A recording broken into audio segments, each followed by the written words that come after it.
Y la violencia regresó a Culiacán, Sinaloa. Un enfrentamiento entre elementos del ejército y grupos armados generó bloqueos sobre la carretera 15. Simultáneamente se reportaron ponchallantas en varias zonas de la ciudad. Además se registró la quema de vehículos. El transporte público se saturó ante el pánico de la gente que buscaba llegar a sus hogares. Hasta el momento no hay detenidos.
Manuela Cebes, te encuentras en Sinaloa. ¿Cómo está la situación en estos momentos? Muy buenas noches.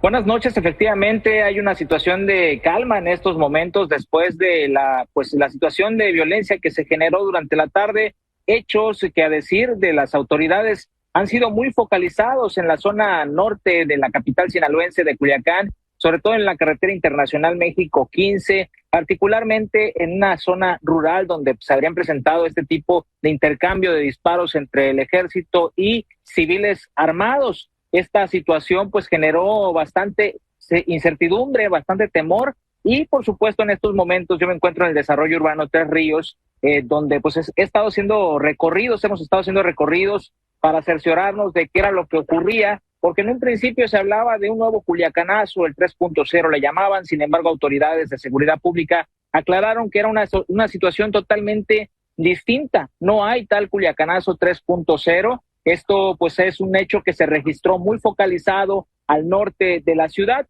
Sí hubo psicosis, sí hubo temor. Desde las 3:30 de la tarde aproximadamente muchas personas comenzaron a abandonar sus centros de trabajo y se generó pues bastante congestionamiento vehicular en los distintos puntos de la ciudad. Ante esta situación, el propio gobernador Rubén Rocha Moya salió al paso a hacer pues una declaración a través de su cuenta oficial de X, donde pedía a la población no caer en información falsa que se compartía a través de las redes sociales, que aumentaba más el terror que podría generar precisamente ese hecho que se estaba registrando. No había una situación de grupos armados tomando las calles como ha ocurrido en ocasiones anteriores. Ahí, pues en el tuit, el gobernador decía un llamado a la población a mantener la calma. También autoridades de seguridad pública expresaban que la situación había estado controlada y que no había motivo por el cual alarmarse y generar pues una situación de pánico. Sin embargo, pues esto lamentablemente muchísimas personas, incluso en las escuelas, planteles educativos, estuvimos realizando recorridos en Ciudad Universitaria, donde veíamos a los estudiantes que salían con confusión. ¿Por qué saliste? Se le preguntaba por qué te fuiste de la escuela. Bueno, es que en los grupos de las familias se alertaba de esta posibilidad que desde el pasado 25 de julio, cuando Ismael El Mayo Zambada fue capturado y trasladado contra su voluntad a los Estados Unidos, y lamentablemente se presentó el asesinato de Héctor Melesio Cuen Ojeda, a través de los grupos de las redes sociales se ha mencionado la posibilidad de un nuevo evento de esta naturaleza. Se ha dicho que va a haber toque de queda, se ha dicho que se van a dar situaciones de violencia, lo cual hasta ahorita no ha ocurrido esa situación, y lo constatamos precisamente en estos recorridos en las calles, en el sector Tres Ríos, donde anteriormente, en anteriores jueves negros, porque ya van 2 en Culiacán, se habían dado precisamente la quema de vehículos en el desarrollo urbano Tres Ríos, zonas colindantes. En esta ocasión no fue así, no hay una suspensión de clases para mañana, no se ha dicho que se vayan a cancelar algunas actividades ya programadas por parte de las autoridades estatales, por lo cual el llamado del propio gobernador ha sido a reanudar las actividades con confianza y con calma, que aquí prácticamente lo dice, no ha pasado una situación mayor. Lo que sí vemos es la ciudad. A estas horas normalmente hay un alto flujo vehicular sobre el desarrollo urbano Tres Ríos. Vemos que hay vehículos circular, personas que están saliendo de las oficinas en estos momentos. Sin embargo, pues ha sido menor, por supuesto, ya que mucha gente se fue desde primeras horas de la tarde. Es el reporte desde Sinaloa. Manuel, muchísimas gracias por el mismo. Sigamos en contacto. Cualquier cosa para informar a la audiencia. Buenas noches. Por supuesto. Buenas noches. Estaremos muy atentos. Oscar Valderas, buenas noches. Qué gusto, querido Oscar. Elisa, buenas noches. Qué tarde, qué noche tan movida. Muy impresionante porque pues se generó esta psicosis en las propias redes de los pobladores allá en Culiacán, sobre todo, en particular en Culiacán, en Sinaloa, porque se hablaba de la detención de otro de los hijos del Chapo, lo cual después confirmaron las autoridades que no es así. Pero bueno, por lo pronto esto fue lo que se presentó, hubo estos bloqueos, hubo esta quema de automóviles, esta manifestación por parte de los grupos armados. Sí, creo que te habla de una ciudad lamentablemente con estrés postraumático que todavía no termina por digerir el Culiacanazo 1, el Culiacanazo 2, y cuando ve algunas similitudes con estos episodios terribles, pues inmediatamente regresa esta zozobra, este miedo de la repetición de actos violentos contra población civil como una manera de presionar al gobierno para impedir la detención de un objetivo prioritario. En este caso, lo que sabemos hasta el momento, ya confirmado por Sedena, por Semana el propio gobernador, es que no hay una detención de alto nivel, de hecho no hay ninguna, pero que esto todavía estamos por tratar de confirmarlo, que sí se trató de un operativo, es decir, no fue un patrullaje disuasivo en el que se encuentran de pronto con civiles armados, sino que podría haber sido un trabajo orquestado, planeado, para hacer alguna detención importante en la sindicatura de Jesús María, que es un bastión de los Chapitos, y que tratando de llegar hasta un importante jefe de seguridad de este grupo criminal, que le dicen el 27, quien se queda en el lugar del Nini, tú te acordarás de este jefe de escoltas que es entregado supuestamente por su comportamiento errático, cada vez más protagonista, que a los Chapitos no les gustaba, es que entonces se desata todo este caos, que sí es cierto. No es lo mismo con Culiacanazo. Cuando vimos el Culiacanazo 1 y el Culiacanazo 2, vimos bloqueos por prácticamente toda la ciudad de Culiacán. Vimos ataques, por ejemplo, a militares que estaban dentro de sus zonas habitacionales. Vimos que incluso fue atacado el aeropuerto internacional de Culiacán. Y en esta ocasión se focaliza únicamente en la zona norte, pero claro, toda la violencia, los vehículos quemados, las cadenas de WhatsApp, el no salgan, el algo va a pasar, pues te habla de una ciudad que evidentemente sigue viviendo con mucha tensión todos estos eventos. Porque además hay que decirlo, Oscar, hay una situación, se decía también en los reportes de tensa calma después de la captura del Mayo Zambada y su traslado a Estados Unidos, ya se encuentra allá preso, pero pues bueno, estamos hablando de uno de los fundadores del gran líder del cártel de Sinaloa, y que todos estos grupos además se están confrontando. Sí, justo unas horas antes de que comenzara todo este caos en el norte de Culiacán, la Fiscalía General de la República publica un comunicado en el cual reconoce que no tiene la certeza de dónde está Ovidio Guzmán, ¿no? Dice, lo que sabemos es que 2 días antes del 25 de julio, que es la detención del Mayo Zambada, le hemos perdido la pista y no tenemos claridad sobre si está bajo custodia o no del gobierno de Estados Unidos. Luego llega este acto, estos rumores de que Iván Archibaldo habría sido detenido, insisto, ya desmentidos, pero en este tiempo en el que la información oficial no fluye, muchas personas empiezan a pensar, ¿no será que entonces, como Ovidio sale, entra Iván Archibaldo también a una detención y vendría entonces esto a configurarse una especie de venganza por parte de la facción del Mayo Zambada? No lo sabemos, pero entre tanto caos y entre tanta falta de información, pues claro, la gente empezó a tratar de llenar los huecos para entender algo que no estamos entendiendo todavía. ¿Qué pasó realmente con el Mayo Zambada? Ni quién es quién. No sabemos tampoco quién es quién, porque el Mayo Zambada indica en una carta entregada por su abogado después de su detención que fue emboscado porque le dijeron que se iba a reunir con el gobernador Rocha Moya y con Héctor Melesio Cuen, a quien asesinaron. Después lo trasladan hacia Estados Unidos. A Héctor Melesio Cuen lo asesinaron. Ese mismo día. Ese mismo día, la Fiscalía de Sinaloa, pues cercana al gobernador, indica que había sido asesinado en una gasolinería. Un intento Después, de robo. La Fiscalía General de la República presenta las inconsistencias y dice, pues no se perfila que haya sido así, continúan las investigaciones.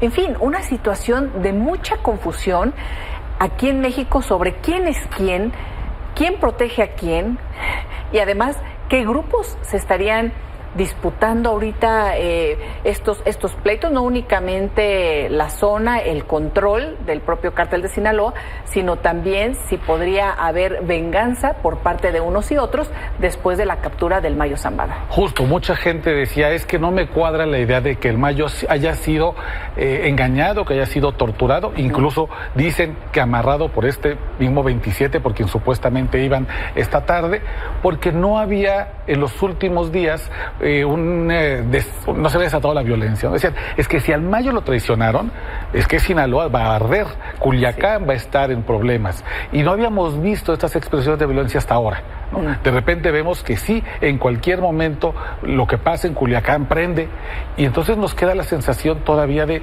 no entender qué está pasando. Sí. ¿Cómo están los grupos del cártel de Sinaloa ahí en esta zona, Óscar? ¿Cuáles son los grupos ahorita predominantes? ¿Sigue siendo Iván Archibaldo el que lleva ahorita la batuta del cártel, el hijo del Chapo? La facción más grande en este momento sí son los Chapitos, sin duda, y están liderados por Iván Archibaldo y Jesús Alfredo, digamos, sí, los dos Chapitos que durante mucho tiempo han sido el cerebro, pero también los gatilleros, digamos, la faceta violenta de este Ellos grupo. Dos son hermanos. Ellos dos son hermanos, y sus dos medios hermanos son los que están ya presos en Estados Unidos. Exacto, Ovidio y Joaquín. Exactamente, los Guzmán López. Sí. Ellos son 4, pero los hermanos de sangre son Iván Archibaldo y Jesús Alfredo. Sobre ellos se ha dicho que son realmente el poder detrás de los Chapitos. Ajá. Luego tienes la facción de Aureliano Guzmán Loera, el Guano, el hermano mayor del Chapo, que dice que por antigüedad y por familia le toca a él quedarse con la estructura criminal. Tiene la estructura del Mayo Zambada, que decía, no es por sanguíneo, es por antigüedad, por sociedad y por fundación. Pero también tienes, por ejemplo, otras expresiones como la del Chapo Isidro, que es un grupo que más bien es una escisión del grupo de los Beltrán Leiva, que dice, desde los años 90 que veníamos configurando la federación, nos tocaba a nosotros quedarnos con la estructura criminal. Y luego tienes entonces otras expresiones más pequeñas, como los Cabrera, los Damas o los Arabia, que también han estado tratando de componer sus cotos de poder para quedarse con la estructura criminal. Pero en esta, digamos, este revoltijo de quién se queda con qué, es que los Chapitos han abierto frentes muy importantes y esos frentes, por supuesto, son costosos. Y el gobierno de Estados Unidos dice que una manera de financiar la guerra con las otras facciones que quieren quedarse con lo que dejó su padre ha sido a través de la venta de marihuana, la venta de cocaína, pero específicamente la de fentanilo en Estados Unidos, que es el delito por el cual el tío Sam los quiere castigar. Claro. Pero esa es la lucha en este momento que se registra en Sinaloa y bueno, al mismo tiempo hay intentos tanto del cártel Jalisco Nueva Generación de ingresar al estado por la zona sur y también de algunos grupos del norte como escisiones del cártel de Juárez que siguen queriendo controlar la ruta del Pacífico. Y todos los procesos de justicia en Estados Unidos. Claro, aquí en México. Aquí nada, Aquí en la Fiscalía General de la República no, todo está pasando en Estados Unidos. Muchísimas gracias, querido Óscar. Muchas gracias, Elisa. Un gusto. Buenas noches. Buenas noches. Y sí, como nos comentaba nuestro colega Óscar Valderas, la Fiscalía General de la República informó este día que desconoce esta situación del estatus legal y la ubicación de Ovidio Guzmán, hijo del Chapo, que como le comentábamos, le informábamos, y usted sabe, está detenido en Estados Unidos. La Fiscalía incluyó a Ovidio Guzmán en la investigación que realiza por este presunto secuestro de Ismael El Mayo Zambada. La dependencia estableció una cronología de hechos que inicia con la excarcelación de Ovidio el pasado 23 de julio, 2 días antes de la aprehensión del Mayo. Indicó que la aeronave en la que presuntamente fue trasladado el Mayo fue inspeccionada por autoridades mexicanas en Estados Unidos y se determinó que contaba con una matrícula y serie falsos.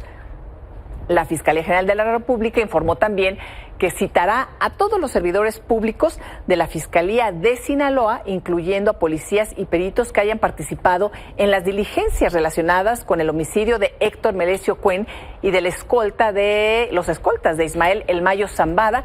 Como le recordábamos, El Mayo señaló que Cuen fue asesinado cuando lo capturaron en una emboscada, pues le habían dicho que se reuniría con Cuen y el gobernador Rocha Moya. La Fiscalía General de la República solicitó la información sobre este caso, lo atrajo. Estamos viendo este video que había presentado la Fiscalía Local, que después cuestiona la propia Fiscalía General de la República. También pidió información sobre la operación de la aeronave, la identificación de los pilotos involucrados y el apoyo de la Interpol.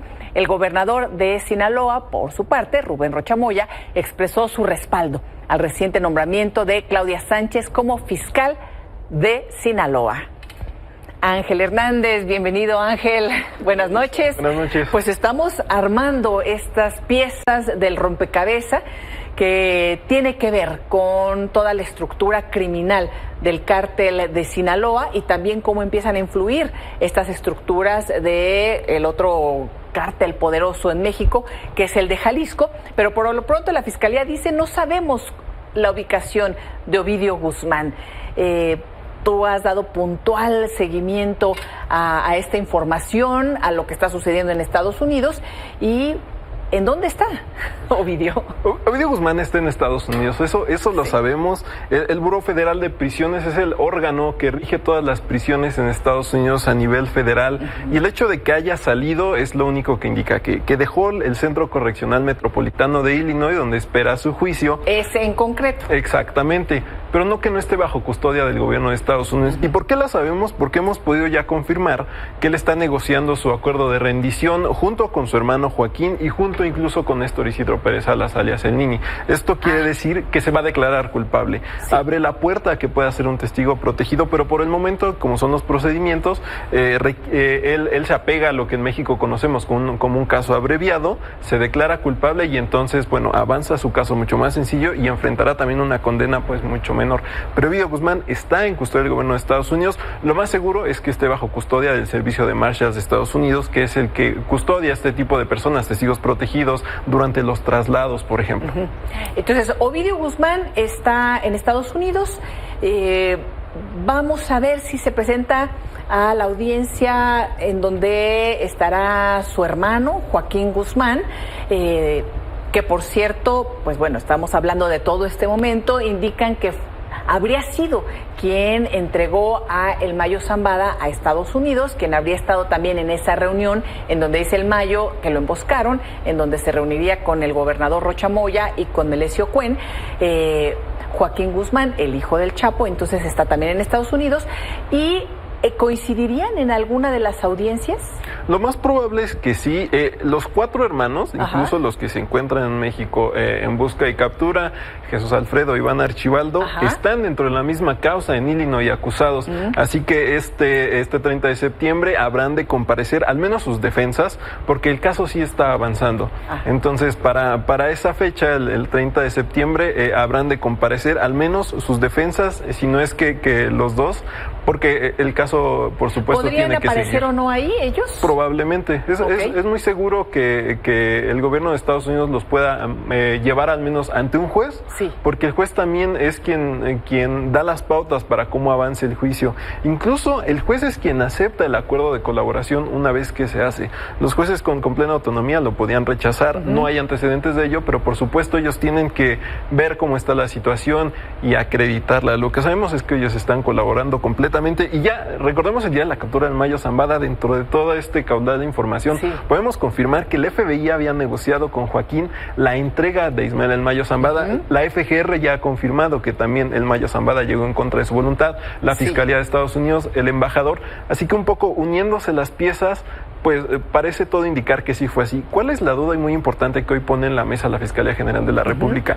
La aeronave, porque el gobierno de Estados Unidos permitió que en una aeronave entrara a su territorio, como obtuvo la aprobación de la FAA, que es la autoridad aeronáutica en Estados Unidos. Así que ahí todavía, por supuesto, México tiene cómo tirar para seguir investigando. Veremos también si Estados Unidos entrega esta información. Sí, porque también no ha querido darle información a México en la captura del Mayo, pues aquí informamos, el día siguiente también lo confirmó el presidente de la República, no tenía nada de información, no sabía. El propio embajador de Estados Unidos dijo que los tomó por sorpresa. Así es. Y es un tema diplomático, por supuesto. No te puedes llevar a una persona ni habiendo negociado con el hijo del Chapo Guzmán, porque para eso están los tratados de extradición. Entonces, por lo pronto está Ovidio y Joaquín, que son los hermanos, Guzmán los medios hermanos, los hijos grandes del Chapo, están en México. Se decía que hoy podría ser la captura de ellos, pero dicen las autoridades que no fue así. Y por otro lado está el Mayo en Texas, que no quiere ser trasladado a Nueva York, ¿verdad? No quiere ser juzgado ahí en donde estuvimos en la corte de Nueva York, ahí en Brooklyn, donde también se llevó a cabo el juicio de Genaro García Luna. No quiere saber nada del juez Brian Cogan. Y es correcto, porque además en Brooklyn se encuentran las oficinas del FBI, de la DEA, de HCI, mucho más agresivas. Los fiscales que incluso son premiados por llevar a sentencias condenatorias a personas como García Luna, el Chapo Guzmán, a Juan Orlando Hernández, y varios de ellos, por supuesto, ya han estado con el juez Brian Cogan. Está litigando todavía desde El Paso, Texas. El 9 de septiembre se prevé que tengan audiencia, si no es que ocurre algo antes y lo trasladan a Brooklyn. El 9 de septiembre tendrá que presentarse ante la jueza Kathleen Cardón, y entonces veremos qué sucede, porque está el estira y afloja, ¿no? La defensa del Mayo Zambada dice: la Fiscalía todavía no ha presentado por qué el Mayo Zambada tiene que ser enviado a Brooklyn. Y en cierto modo es cierto. ¿Por qué? Porque él fue detenido en Nuevo México y trasladado al Paso, Texas, donde está acusado. Ahora, ¿hay más acusaciones en Nueva York? ¿Contra el Mayo Zambada? ¿Contra el Mayo? Sí, es correcto. Hay un expediente más choncho, como decimos por acá. Digamos que sí, no mucho más agresivo, muy actualizado. Sí. Nueva York está detrás del fentanilo, recordémoslo, sí. Pero es Texas, es Nueva York, está también California, hay varios estados y que Chicago, buscan al Mayo. Por supuesto.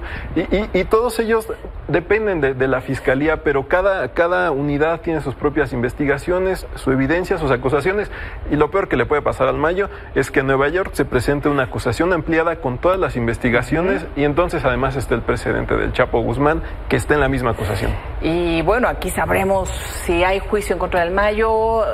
Habrá información muy, muy importante también de sus vínculos con las estructuras criminales aquí en nuestro país, incluyendo, por supuesto, a funcionarios públicos a lo largo de todos estos años. Entonces, el 30 de septiembre, audiencia en Illinois, donde podrían estar Ovidio y Joaquín.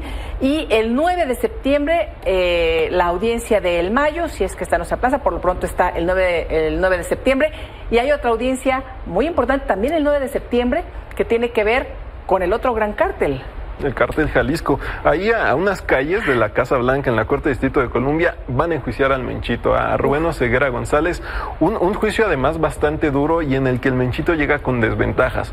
Hay que recordar que hace algún tiempo él ya negociaba su rendición, y había firmado la declaración donde aceptaba todos los delitos, y un día antes de la audiencia en la que él se iba a declarar culpable, presentaron a un nuevo abogado. La familia del Menchito ha presentado un nuevo abogado, se retracta de declararse culpable, pero hoy la Fiscalía ha dicho: tenemos el documento firmado por él donde acepta estos delitos, y va a llegar con eso, con policías mexicanos que participaron en su captura y cuando agarraron algunas de las armas que tenía en su detención aquí en México, varios testigos protegidos también, así que también veremos ahí desfilar a grandes capos mexicanos, y veremos qué dicen en contra del Menchito. En Washington, la del Menchito, el 9 de septiembre, ahí vas a estar, Ángel. Ahí estaremos, y veremos todo la situación previa, una dinámica también diferente a la Corte de Brooklyn, pero a final de cuentas una Corte Federal, cómo se llevan a cabo los procedimientos y cómo se presenta el Menchito, por supuesto. Veremos qué dice. Un objetivo prioritario, por supuesto, del gobierno de Estados Unidos. Otra persona que tiene información valiosísima para el combate en contra de los cárteles, ¿no? Y no el único hijo del Mencho, porque ya estuvo la hija del Mencho, la que apodaban la Negra, estuvo ya también en una corte de Estados Unidos, la acusaron y sí la encontraron culpable. Han estado ahí 2 de los tíos del Menchito, es decir, miembros de los Queenies. Así que también se tiene experiencia en esa corte en contra de ellos. Y también sabemos que hay chats de BlackBerry que involucran a Abigail González Valencia, el Queenie, y probablemente al Mencho. Veremos qué es lo que sucede y si se ventilan todos ellos. Pues nos informas. Desde allá estaremos informando aquí a nuestra audiencia a partir del 9 de septiembre en este juicio también importantísimo. Muchísimas gracias, querido Ángel. A ti, Elisa, a la orden. Buenas noches.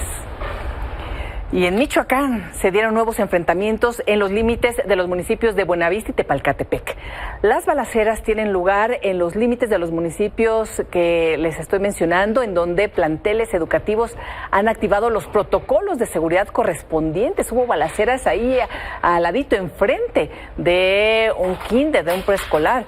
También se registraron enfrentamientos en las comunidades de Cholula, El Pujido y Punta de Agua, ubicadas en los límites de Jalisco y el municipio de Buenavista.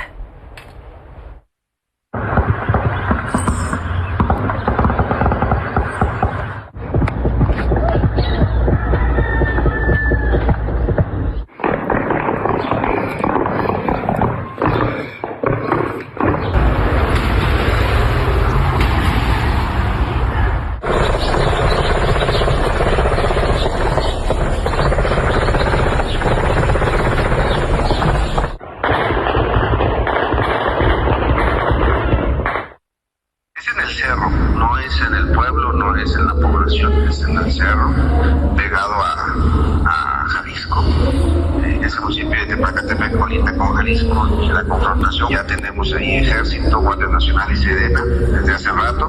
Hay mención en algunos medios de que hay una alianza entre algunos grupos en contra de un grupo que está en Tepalcatepec. Justo la disputa por el territorio y el terreno de esa zona. Mientras ocurrían estos enfrentamientos en Tepalcatepec, el comisario regional de la Secretaría de Seguridad de Michoacán y sus escoltas fueron atacados en la localidad de Punta de Agua, en el municipio de Buenavista. Por la tarde, los 4 policías fueron trasladados vía aérea al Hospital Regional de Charo, donde se reportaron ya fuera de peligro. Y un grupo de pobladores de la región sierra fronteriza de Chiapas, que mantenían un bloqueo en una de las entradas y salidas de Chicomucelo, fueron atacados con drones explosivos. Al escuchar el sobrevuelo de un dron, se resguardaron bajo algunos techos y árboles. El explosivo cayó metros más adelante de donde se encontraban los campesinos. No se reportaron personas lesionadas. Tío. No, aquí está aquí arriba. No ha pasado de largo, si aquí está, ve. Ya lo pararon aquello. Ya lo soltó. Agáchate, con agáchate. Lo soltó. Venga. Allá cayó, mira. Niños y maestros de un kinder vivieron momentos de pánico debido a una balacera en el municipio benemérito de Las Américas, también allá en Chiapas. Hombres armados atacaron una clínica ubicada frente al jardín de niños, por lo que los profesores resguardaron a los menores.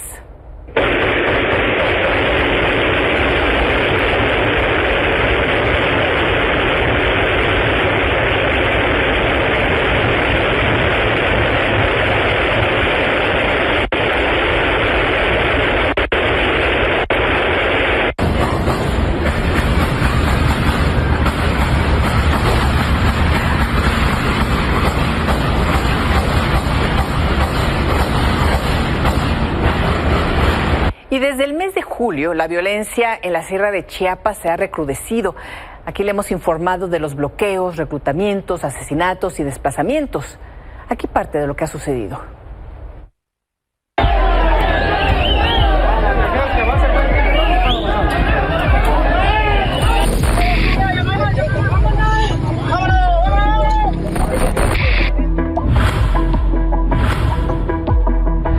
La violencia en la Sierra de Chiapas no es nueva, pero se agudizó el 19 de julio con enfrentamientos en Amatenango de la Frontera, que provocaron el éxodo de varias familias hacia Guatemala. Le siguieron ataques a pobladores de Motocintla, La Grandeza, Bejucal de Ocampo y El Porvenir. El martes 20 de agosto, en Nueva Matenango, un grupo criminal lanzó a gente que marchaba drones cargados de explosivos. El saldo fue de 5 muertos. El miércoles 21, otro grupo de pobladores de frontera Comalapa, que fue obligado a marchar, también fue atacado con drones. Que están viviendo muchas comunidades. De algunas se dice que hasta el 80% de su población ha tenido que huir para poner a salvo su vida. Hemos alzado la voz una vez más para denunciar el silencio, el disimulo o el contubernio que hay de parte de las autoridades que no se han expresado frente a este sufrimiento de miles de personas. Antes de las elecciones extraordinarias del domingo pasado, el crimen organizado obligó a decenas de pobladores a cerrar las entradas y salidas de Chicomucelo, Chiapas. Y el día de la jornada electoral, mientras los pobladores de 10 comunidades ejercían su derecho al voto, habitantes de otros municipios los resguardaban. Bien, pues a nosotros no nos interesa si existen partidos, ahora sí que fuerzas irregulares por aquí, fuerzas irregulares por allá, a nosotros no nos interesa, nosotros no pertenecemos a ninguno de esos grupos que andan por acá. El mismo día de las elecciones, pero en la comunidad de Reforma, municipio de Bejucal de Ocampo, 5 personas fueron masacradas por sujetos armados. Los pocos habitantes que quedan en las comunidades serranas prácticamente viven bajo el asedio del crimen organizado. Definitivamente creo que cuántos en sí no sabemos, pero de que sí ya murió un montón de gente, un montón, sin razón alguna. Amigos, parientes, de todo. Secuestros, ha habido de todo. Y se imagina, la gente ahora ya no se anima ni a regresar a su comunidad. El lunes pasado inició el ciclo escolar, pero no en la sierra. 20,000 estudiantes y 5,000 maestros no tuvieron la oportunidad de retornar a las aulas por la violencia que mantiene sitiada la zona. Sí, desafortunadamente para el gremio magisterial pues no se puede hacer absolutamente nada más que resguardar la integridad física de cada compañero y compañera que está laborando ahí. También se le hace un llamado a la Secretaría de Educación que no vaya a haber una represión administrativa para los compañeros y que se resguarde, por supuesto, el derecho laboral de los trabajadores de la educación. Desde Chiapas, para Milenio Noticias, Jonathan González. Una pausa y volvemos con más información. Y este jueves fueron instaladas las nuevas legislaturas en las cámaras de diputados y senadores. Iniciarán trabajos oficialmente el 1 de septiembre.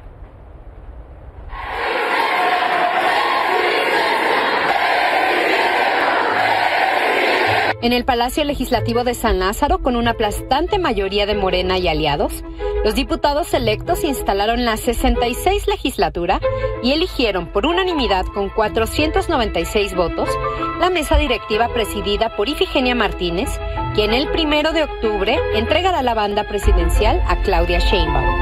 Tenemos la alta encomienda que nos confió el pueblo a través de su voto, para que sigamos transformando nuestro país, fortaleciendo el marco jurídico que le da cauce a las instituciones y a las potencias, a las políticas públicas. La Secretaría General de la Cámara de Diputados dio a conocer la conformación de la nueva legislatura. 257 diputados de Morena, 71 del PAN, 60 del Verde, 47 del PT, 36 del PRI, 27 de Movimiento Ciudadano, 1 del PRD y 1 independiente. Se convocó a sesión de Congreso General el próximo domingo para abrir el primer periodo ordinario de sesiones y recibir el 6º y último informe del presidente López Obrador. Mientras, en el Senado, donde Morena y aliados tienen ya la mayoría calificada, el todavía priista Manlio Fabio Beltrones encabezó la mesa de decanos y tomó protesta a los legisladores. Y les pregunto, ciudadanas senadoras y ciudadanos senadores electos, ¿protestáis guardar y hacer guardar la Constitución política de los Estados Unidos mexicanos y las leyes que de ella emanen y desempeñar leal y patrióticamente el cargo de senadora y senador a la 66ª y 67ª legislaturas del Congreso de la Unión que el pueblo les ha conferido, mirando en todo por el bien y prosperidad de la Unión? Si no lo hicieran así, que la nación se los demande. Enhorabuena. Mientras, el coordinador de Morena, quien subió en medio de aplausos de la mayoría, presentó la propuesta de integración de la mesa directiva para el primer año, con el petista Gerardo Fernández Noroña como presidente. 1 a 1, los 128 senadores votaron en la urna para elegir a los integrantes de la mesa directiva. El único voto en contra fue el de la panista Lili Telles, quien tuvo el primer encontronazo con la morenista Lucía Trasviña, cuando ambas coincidieron al votar. Lilia Margarita Valdés Martínez.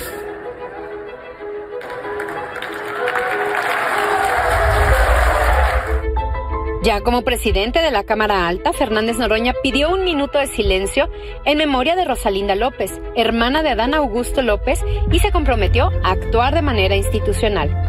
Yo estoy convencido que un plebeyo como yo no habría podido nunca aspirar a encabezar la presidencia de la Cámara de Senadores. Pues que se oiga bien y que se oiga lejos. Es la hora del pueblo y los plebeyos y las plebeyas hemos decidido tomar el destino de la patria en nuestras manos y así será.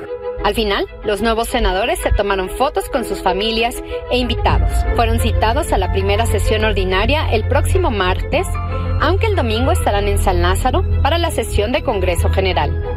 Con imágenes de Erika Vázquez y Gerardo Torres e información de Fernando Damián y Silvia Arellano, para Milenio Noticias, Liliana Padilla.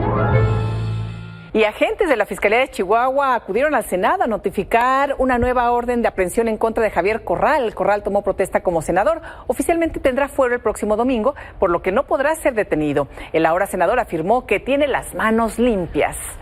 Una pausa y volvemos. Por tercer día consecutivo, trabajadores del Poder Judicial de la Federación se manifestaron en contra de la reforma del presidente López Obrador, bloquearon las entradas principales de la Suprema Corte y dejaron entrar únicamente a ministros y ministras.